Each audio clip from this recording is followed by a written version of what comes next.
Guys वो कहते हैं ना कि जिस प्रीमियम लाइव इवेंट से सबसे कम उम्मीदें होती है वही सबसे बेहतरीन निकलता है। बस वही आज हुआ हेल इन अ सेल, एक 5 स्टार प्रीमियम लाइव इवेंट था जिसके अंदर हमने मेन इवेंट में जो कुछ देखा ना उसे देख के लगा कि ये सुपरस्टार्स कैसे करते हैं। कोडी ने दोस्तों अपनी पावर का प्रदर्शन किया है, बताया है कि क्यों उन्हें अमेरिकन नाइटमेयर कहा जाता है।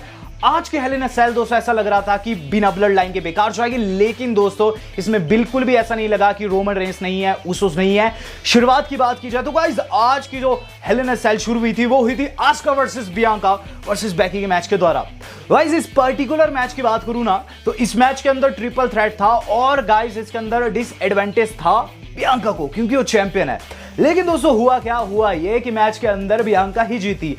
शुरू में जी देखने को मिलती है गाइस कभी बियांका तो कभी आस्का, वहां दोनों ओपोनेंट्स पे बाकी के भारी पड़ रही थी, लेकिन बेकी लिंच जो है एनर्जी को स्टोर करी थी, लेकिन यही एनर्जी को स्टोर करना उन पर भारी पड़ा है। एंडिंग मोमेंट्स में चीज देखने को मिलती है कि गाइस जहां हमारी बेकी ने मैन हैंडल स्लैम लगाया आस्का को, अंदर आई बियांका और एज के स्टाइल में दोस्तों वहां पिन कर गई है, उन्होंने बेकी को बाहर निकाला और स्वयं पिन कर गई आस्का की और इस तरीके से टाइटल उन्होंने डिफेंड कर दिया। तो रॉ वुमेन चैंपियनशिप को दोस्तों आज एज के स्टाइल में हमारी बियांका ब्लेयर ने डिफेंड किया। इसके बाद दोस्तों जो अगला मैच हम लोगों ने देखा वो था बॉबी लैशली का। बॉबी लैशली के लिए दोस्तों जो आज जनता थी न जाने क्यों इतनी पम्प्ड अप थी, क्योंकि वो एक अंडरडॉग बनकर इस मैच में उतर रहे थे। उनके खिलाफ ओमास एंड एमवीपी थे। ऑब्वियस सी बात है जब दो बंदे एक को मारेंगे तो अकेला क्या ही करेगा, लेकिन अकेले ने किया।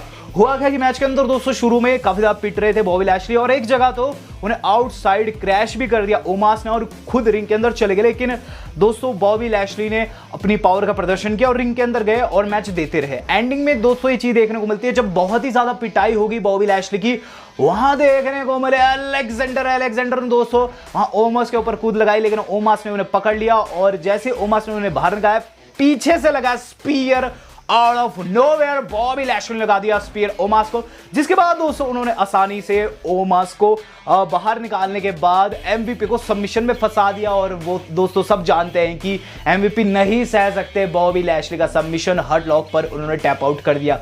बॉबी लैशली जीत तो गए, लेकिन मैच के बाद दोस्तों उन्होंने रोमन रेंस के ऊपर शॉट लिए। किस तरीके से कि जब वो जा रहे थे आपने देखा होगा उन्होंने रेप्लिका ली, नकली बेल्ट ली एक फैन से, उसे चूमा और वापस कर दिया।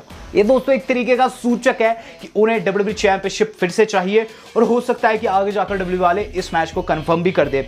लेकिन हाँ, बॉबी लैशली को आज जीत मिली है। बात की जाए इसके बाद क्या हुआ। इसके बाद दोस्तों जो अगली चीज हम लोगों ने देखी वो था कमेंटेटर्स का एक अहम जानकारी देना। कमेंटेटर्स ने दोस्तों खबरों को कंफर्म करते हुए चीज बताई कि कोडी मैच से पहले इंजर्ड हो चुके हैं। कोडी जो थे वो लाइव इवेंट में दोस्तों इंजर्ड हुए थे, लेकिन जैसे वो मैच के लिए तैयारियां कर रहे थे तो उनका पूरा का पूरा जो पेक्टोरियल मसल रहता है चेस्ट का वो दोस्तों बिल्कुल ब्रूज्ड हो चुका था। और बताया ये जा रहा था कमेंटेटर्स के द्वारा कि आज वो मैच लड़ेंगे लेकिन एक इंजर्ड सुपरस्टार की भांति। इसके बाद दोस्तों जो अगला मैच हम लोगों ने देखा वो था ओवेंस वर्सेस इज़ेकियल। अब इस मैच की बात करूं, इस मैच के अंदर दोस्तों फुल सपोर्ट था इज़ेकियल को। ओवेंस दोस्तों बार बार कह रहे थे अलायंस है, लेकिन जनता वहां इज़ेकियल के नाम की चैंट लगा रही थी। मैच के अंदर दोस्तों ये चीज देखने को मिली है कि गाइस वहां जो हमारे इज़ेकियल है शुरू में तो काफी ज्यादा डोमिनेट किए, लेकिन एंड में फीके पड़ गए। जहां कैनन बॉल उन्हें लगी है, कैनन बॉल लगने के बाद दोस्तों ओवेंस ने पीछे मुड़कर नहीं देखा और लगाया उन्हें स्टनर और कर दी उनकी पिन। तो इज़ेकियल दोस्तों एक उभरते हुए सुपरस्टार तो है, लेकिन हाँ केविन ओवेंस के एक्सपीरियंस के सामने नहीं टिके। बात की जाए इसके बाद क्या हुआ। इसके बाद दोस्तों जो अगली चीज हम लोगों ने देखी वो था the Judgment Day versus Liv, AJ and Finn. इस पर्टिकुलर मैच की बात करूं, मैच के शुरुआती क्षणों में जो 6 के 6 आपस में भिड़ते हैं, तगड़ी ब्रॉल होती है, लेकिन उसके बाद दोस्तों री एंड लिव मैच का आगाज करती है। दोनों ने दोस्तों एक दूसरे को काफी तगड़े तरीके से पीटा, लेकिन लिव कहीं ना कहीं शुरुआत में स्ट्रॉन्ग लगती है, लेकिन उसके बाद दोस्तों जब बाकी के सुपरस्टार जैसे कि फिन, डेमियन रिंग के अंदर आते हैं तो मैच स्लो हो जाता है। एंडिंग मोमेंट्स में दोस्तों ये चीज देखने को मिली कि फाइनली एजे स्टाइल्स को हाथ उठाने का मौका मिल गया। एज के ऊपर बहुत गंदी पिटाई उन्होंने की और फिर से दोस्तों 6 के 6 जो है एक ब्रॉल का हिस्सा होते हैं। हमें चीज देखने को मिलती है कि बाकी के सारे सुपरस्टार्स बाहर पड़े हुए हैं, अंदर जो लीगल मैन है वो है हमारे अपने एज और एज के साथ फिन बैलर दोस्तों कूदगरा लगाना चाहते थे, लेकिन रिया रिप्ली फिर से बीच में आ गई और रिया रिप्ली की वजह से दोस्तों वहां डिस्ट्रैक्शन कॉज होगी। हालांकि लिव ने उन्हें टेक आउट तो कर दिया, लेकिन उनका दोस्तों जो फिनिशर था मिस हुआ और उन्हें लगा स्पीयर एज की तरफ से। 1 2 and 3 एज ने अपनी टीम को यहां जीत अर्जित करके दिलवा दी। तो यहां दोस्तों कोई दूसरा मेंबर नहीं जोड़ा है और फिन ने भी दोस्तों धोखा नहीं किया। इससे हमें पता चलता है कि फिन दोस्तों अभी भी फेस सुपरस्टार है और जजमेंट डे में कोई तीसरा ही जुड़ेगा। चलते हैं इससे अगली थिंग के ऊपर। इसके बाद जो अगली थिंग हम लोगों ने देखी वो था बॉबी लैशली का बैकस्टेज मिलना सेड्रिक से। बैकस्टेज दोस्तों मिले, सेड्रिक को कहा अगले से मेरे मैच में नहीं जुड़ना, लेकिन स्टिल आज से तू मेरा अपना भाई है। तो यहाँ दोस्तों उनका रियूनियन हो चुका है और लैशली ने कहा भी था द बम्प में अलेक्जेंडर के साथ टैग टीम बनाना चाहते हैं, बात की जाए इसके बाद। इसके बाद जो अगला मैच हम लोगों ने देखा ना वो था मॉस वर्सेस कॉर्बिन। दोस्तों पर्सनली कहूँ तो इस मैच में मुझे बहुत ज्यादा मजा आया क्योंकि रेट्रिब्यूशन के लिए था। सब लोग जानते हैं कॉर्बिन ने क्या कुछ किया था मॉस के साथ। तो मैच में शुरुआत में दोस्तों काफी ज्यादा कॉर्बिन डोमिनेट कर रहे थे, लेकिन उसके बाद जब मॉस ने पकड़ बनाई तो उन्होंने बिल्कुल छोड़ा ही नहीं।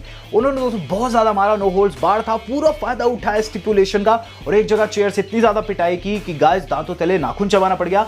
एंड की बात कर लेते हैं। एंड दोस्तों इस तरीके से हमें देखने को मिली चीज कि कॉर्बिन दोस्तों स्टील स्टेप लेकर आ रखे थे, वो उल्टा उन पर ही भारी पड़ गया। कॉर्नर पर उन्होंने सजा रखा था, मॉस ने उस पर उन्हें फॉलो स्लैम लगाया और उसके बाद दोस्तों उन्होंने अपना फिनिशर लगाया, लेकिन नहीं रुकते यहाँ मॉस दोस्तों फिर क्या करते हैं कि जैसे उन्हें मारा गया था बस वैसे ही गर्दन पर उन्होंने चेयर सटाई है, लगाई फंसाई और फिर दोस्तों उन्होंने ऊपर से वो स्टील स्टेप मारा। वहां दोस्तों बेचारे कॉर्बिन की गर्दन गई चटक। 1 2 3 मॉस जीत गए। मैच के बाद एम्बुलेंस में भर के ले जाया गया है कॉर्बिन को। बात की जाए दोस्तों अपने समय main event of the evening की, तो गाइस वो था Austin theory versus Ali. US championship का मैच होम टाउन था दोस्तों अली का, जनता सपोर्ट करी थी और रिजल्ट दोस्तों काफी दुखदाई था। मैच के अंदर दोस्तों अली ने शुरुआत में काफी अच्छी परफॉर्मेंस दी, लेकिन उसके बाद ऑस्टिन उन पर भारी पड़ने लगे। मैच के मिड आते आते दोस्तों हमें चीज देखने को मिली कि अली थकने लगे हैं और गाइस क्राउड उनके नाम की चैंट लगा रही है। लेकिन दोस्तों ऑस्टिन थ्योरी भी कहां पीछे हटने वाले थे। हमें चीज देखने को मिलती है एक जगह ऑस्टिन ने उन्हें तगड़ा मूव साइड लगाया, कॉर्नर पर पिन को गए लेकिन पिन नहीं हो पाई। जहां दोस्तों बात को रिजल्ट की, रिजल्ट इस तरीके से आता है कि गाइस 450 के लिए गए अली, लोगों को लगा कि पिन हो जाएगी लेकिन 450 हुआ मिस और फिर लगा दोस्तों ऑस्टिन का फिनिशर 1 2 3। ऑस्टिन थ्योरी मैच को जीत गए हैं अपनी होम क्राउड के सामने। दोस्तों क्लीन हारे हैं अली, बहुत गंदा बुक किया, लेकिन हाँ ऑस्टिन थ्योरी को दोस्तों यहां बिल्ड किया जा रहा है सीना के लिए में भी। बात की जाए अपने main event of the evening की, तो मेन इवेंट के अंदर दोस्तों हम फील्ड वाली सिचुएशन को भी डिस्कस करेंगे, लेकिन बात कर लेते हैं सबसे पहले मेन इवेंट की, जो कि फील्ड वाली सिचुएशन से भी ह्यूज गया है। कोडी ने बताया क्यों वो एक मेन इवेंट प्लेयर है। तो आज कोडी वर्सेस सेथ हेल इन अ सेल मैच था, पिंजरे के अंदर ये मैच होने वाला था और सेथ ने सबसे पहले ही घटिया चीज कर दी। वो दोस्तों उनके बाप के जैसे ड्रेस होकर आ रखे थे, लेजेंडरी डस्टी के जैसे दोस्तों ड्रेसअप उन्होंने रखा हुआ था इस बारी और गाइस काफी बुरे वो लग रहे थे वहां। गाइस फिर हमें देखने को मिली है अमेरिकन नाइटमेयर की एंट्री, जो कि काफी कूल थी।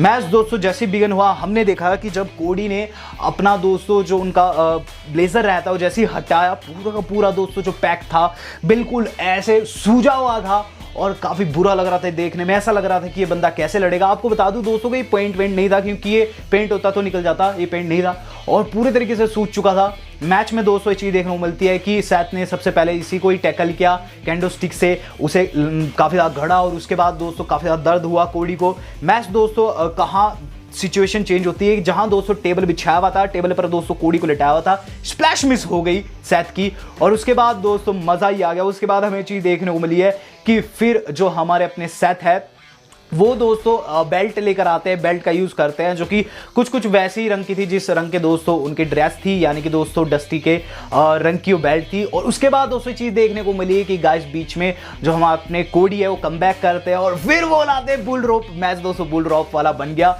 काफी एंटरटेनिंग बन गया और ये चीज देखने को मिली। एक जगह उन्होंने सर पे भी मारी और बुल रोप, जब दोस्तों सेथ ने उसे अपने हाथ से बांध लिया था और गाइस मैच कुछ रस्सा कस्सी जैसा लग रहा था। और इसके बाद हमें चीज देखने को मिलती है कि गाइस फिर हमारे अपने जो सेथ है वो और भी डाउन गए, उन्होंने दोस्तों और भी ब्लो द बेल्ट मारने की कोशिश की। उलाय स्लज हैमर के बारे में उन्होंने टीजर गिराया था, स्लज हैमर लेकर आते हैं, लेकिन इसे दोस्तों काउंटर कर दिया कोडी ने और लगा दी पेडिग्री आउट ऑफ नोवेयर। लेकिन स्टिल सेथ भी कहां हार मानने वाले थे। मैच दोस्तों इतना ऑसम था कि लोगों ने दिस इज ऑसम की चैंट लगानी स्टार्ट कर दी। हमें एंड में चीज देखने को मिली कि गाइस जो हमारे अपने सेथ रॉलिंस है उन्होंने कोडी का फिनिशर कोडी को ही लगा दिया, लेकिन इसके बाद कोडी ने क्या किया, उसे काउंटर कर दिया। एंड में ये चीज होती है कि दोनों दोस्तों वहां ध्वस्त पड़े हुए हैं और स्लज हैमर की ओर बढ़ रहे हैं। स्लज हैमर आता है कोडी के हाथ में, लेकिन नहीं मार पाते हैं क्योंकि उनके दोस्तों पैक काफी ज्यादा सूज चुका था। सेथ मारने को गए, लेकिन इसके बाद कोडी ने उन्हें फंसा दिया क्रैश रोड में। 1 2 3 फिनिशर लगाए, 3 क्रैश रोड्स लगाए और उसके बाद दोस्तों स्लैज हैमर से मारा 1 2 3।